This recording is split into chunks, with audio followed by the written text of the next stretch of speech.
Every time I leave Stephen, I feel like I need to do more stuff. Like, I feel like I'm just boring.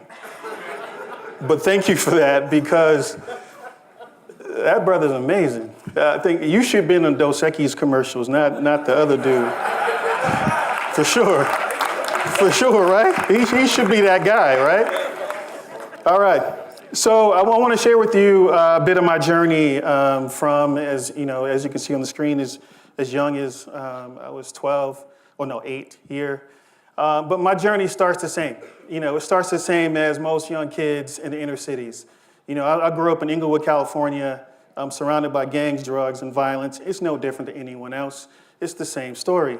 The difference, though, was, I had this thing that I like to do, and it was drawing. I had this thing that kept me inside. It allowed me to kind of escape the streets, escape the things that were right outside my door. And, every day or every week, I would be amazed by this book that would come in the mail.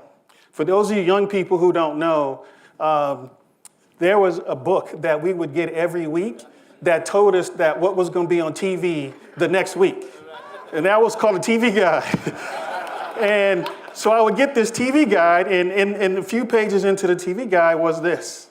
And to me, this was like amazing to see that, oh, wow, you mean I could just draw these characters and I can win $5,000, right? This is like in 1983.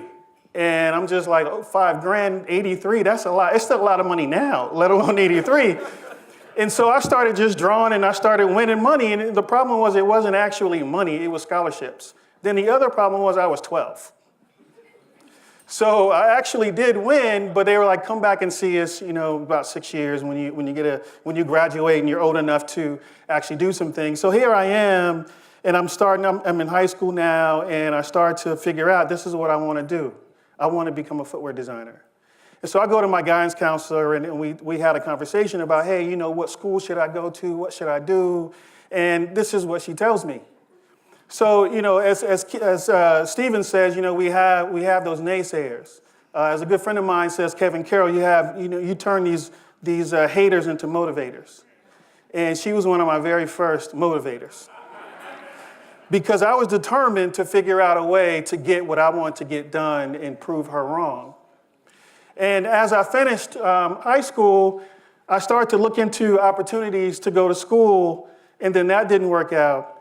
So then I started talking to my mom, and she went to the store and she gave me this card. She gave me this card in 1987. 1987, she gave me this card, and the card is up there on the screen. And it just speaks about just that having that self-belief. That self-belief starts with you first.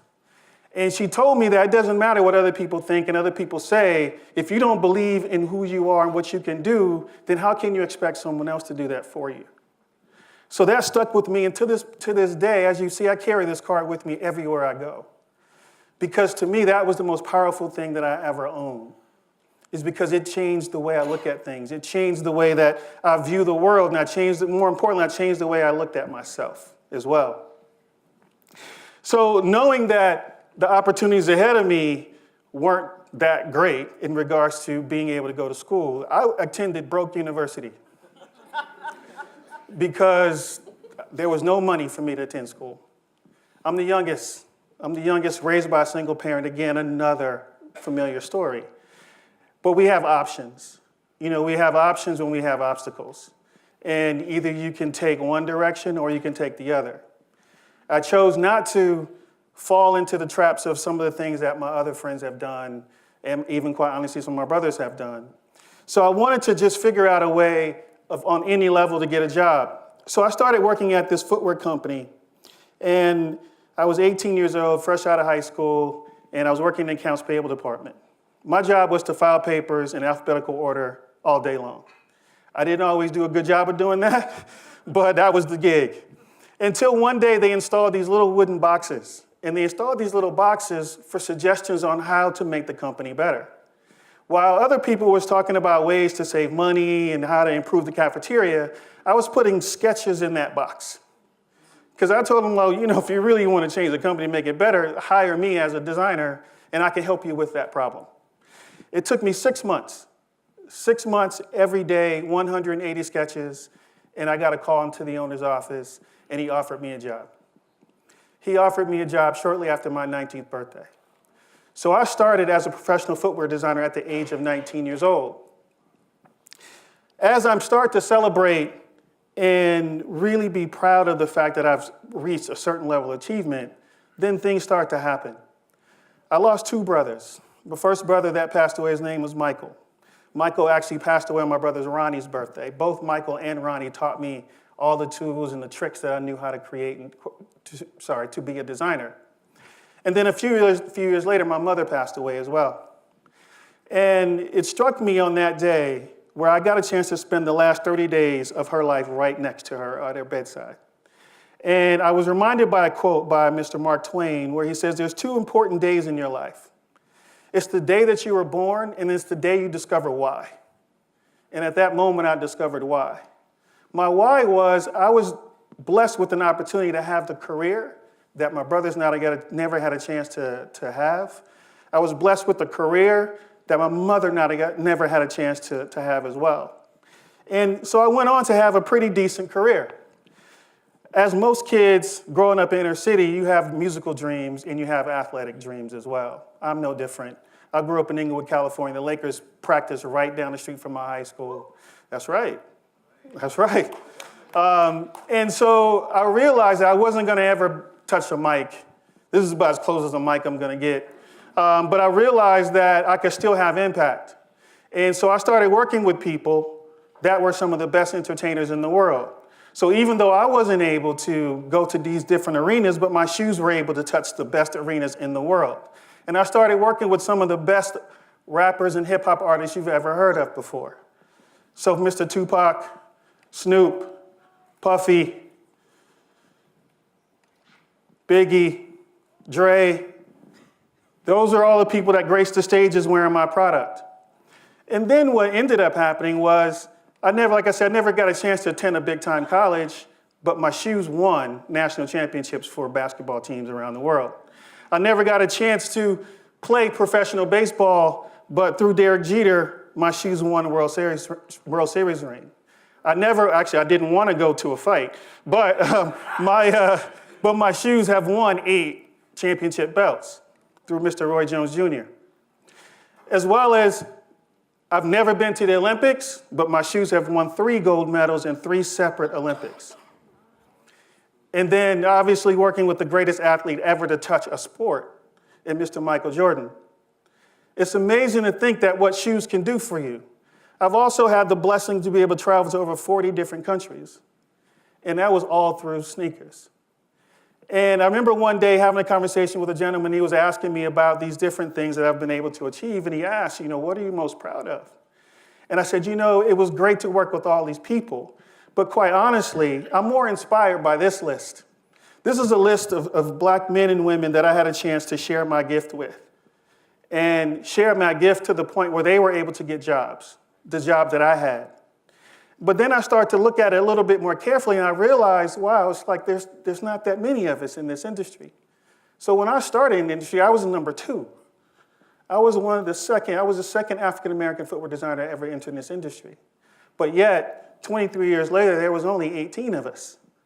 So I started to dig a little bit deeper, and I found this man. Jan, in 1886, he created the process to actually put footwear together. So here I am, I'm discovering Jan, and I'm like, whoa, we had a history in this industry way before I was even around. But then I started to dig a little deeper. And I started to look into my industry and see what's going on in my industry, what's happening. So at the time, my industry was $30 billion. And I started to investigate, where's the talent? There was over 8,000 footwear designers in my industry at that time. 46 were black. Of those, 6 were women. And then I looked into engineers, which is what Jan was, and there was only 2. None of them were women. Absolutely none of them were women. So I'm devastated by this news, and I'm like, you know what? I need to do something different. So I decided to leave the most important job in the athletic footwear industry to try to do something about that problem. And my goal was to really just create a pathway. That was really the goal, was just to create a pathway, a way that I can get more people who look like us into this industry. So I started my own school. So I opened up a 10,000 square foot facility downtown Portland, Oregon. It's a little uncommon because I didn't attend college. So why should a guy who didn't attend college, specifically a design school, open up a school? That just doesn't make any sense. Well, it gets even worse, or better. Wasn't able to attend any of these prestigious schools, but they were inviting me to teach at these schools. So I was invited to teach at the #1 fashion design school in the world, Parsons, in New York City, the #1 engineering school in the world, MIT, and the #1 product design school in the world in Art Center. And I'm just like, oh, okay, so this education thing might be all right. And so I looked at my school and what I wanted to do and what I wanted it to be. And the first thing was I wanted to make it free. So any student that attends my school is free. They do not have to pay. I didn't want them to have the issues that I had as far as financial aid or the lack thereof. We also reduced the process to make it exactly the way it is when you work at a company. So we do condensed programs, and we have instructors besides myself with over 100+ years of experience doing the work that these students want to do. Not only that, we work with the top footwear companies, the top retailers, and the top suppliers in the world. Our students don't have to do anything other than just come in and perform and do the work, because what they work with is the same level of product and accessories that the bigger companies have as well. The last piece is we're more of a professional development academy, and we're also a design incubator where we do projects with companies, and these students actually get paid for their efforts. We just did a great program with Under Armour a few months ago, where we awarded some of the designers $20,000 for their effort. So they not only went to school, but they also got paid at the same time. So to me, that's how I saw education and what it should look like.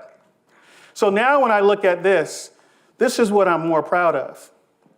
Because it took me 23 years to help 18 people get into this industry. And in the 5 years I've been gone, I've been able to impact at least 72 lives to introduce them to what we do. Thank you. But I'm not done yet. I understand that this is only the beginning. If I can do that within 5 years, I know the sky's the limit. And when I look at these faces, this makes me happy. This makes me shine. This gives me motivation. This gives me encouragement.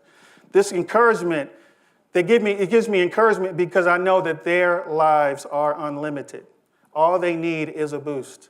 All they need is a pathway. All they need is a pipeline. All they need is an opportunity. And all they need is encouragement. And I've dedicated my life to be able to provide that to them. Thank you very much.